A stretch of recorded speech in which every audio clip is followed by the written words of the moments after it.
মাইকে ঘোষণা দিয়ে জামাত নেতাদেরকে দৌড়ানি দিল। জামাত নেতারা আওয়ামী লীগ নেতার 100 একর জমি, কৃষি জমি বালু ভরাট করতে এসেছিল। সেই বালু ভরাট করতে এসে গ্রামবাসীরা তাদেরকে দৌড়ানি দিয়েছে।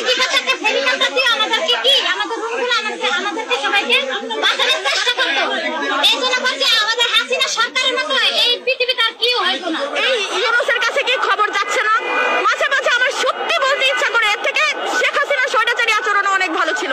তার ছেলে তো থাকে আমেরিকা, তার বউ তো থাকে অস্ট্রেলিয়া, তার উমুকটা থাকে এখানে, তার তো উমুক থাকে ওইখানে। সে বাংলা মায়ের কষ্ট, বাংলা দেশের পোলাপানের কষ্ট কি বুঝবে? ইউনূস সাহেব, আপনি রক্তের উপর দিয়ে এসে বসেছেন। তার থেকেও আমি কি আসিফ, নাহিদ, সার্জিস, হাসনাত, ওরা আজকে নিজেদের ভোট বিক্রিতে, নিজেদের বিক্রি করতে, নিজেদের ভোট বিক্রি করতে তারা ব্যস্ত। তারা কোথাকার ছেলে আর কোত্থেকে উঠে গেছে তাদেরকে এই হিসাবটুকু না। বাংলাদেশে পালা গান করলে ধরে নিয়ে যাওয়া হবে, বাংলাদেশে বাউলের চর্চা করলে তাকে ধরে নিয়ে যাওয়া হবে, কেউ পাগল হলে তার চুল কেটে দেওয়া যাবে, কেউ শ্রমিক হলে সেটা বেতনের কথা বললে তাকে আওয়ামী লীগ ট্যাগ দেওয়া যাবে, কেউ ভবঘুরে হলে, কেউ হকার হলে তার কাছে কিছু পাওয়া যাক আর না যাক তাকে সন্ত্রাসী হিসেবে, চাঁদাবাজ হিসেবে, গাঁজাখোর হিসেবে, ব্যবসায়ী হিসেবে সাব্যস্ত করা যাবে।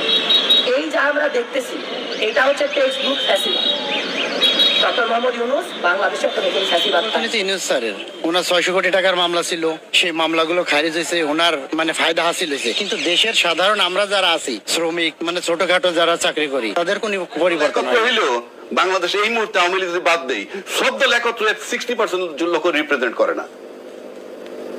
তাহলে আপনি খালি জনগণ জনগণ করেন, আপনি 60% লোক রিপ্রেজেন্ট করলে বাকি 40% কই? আবার 60%-এর মধ্যে নানান দলের লোক, তারপর জনগণ জনগণ বলতেছেন কেন?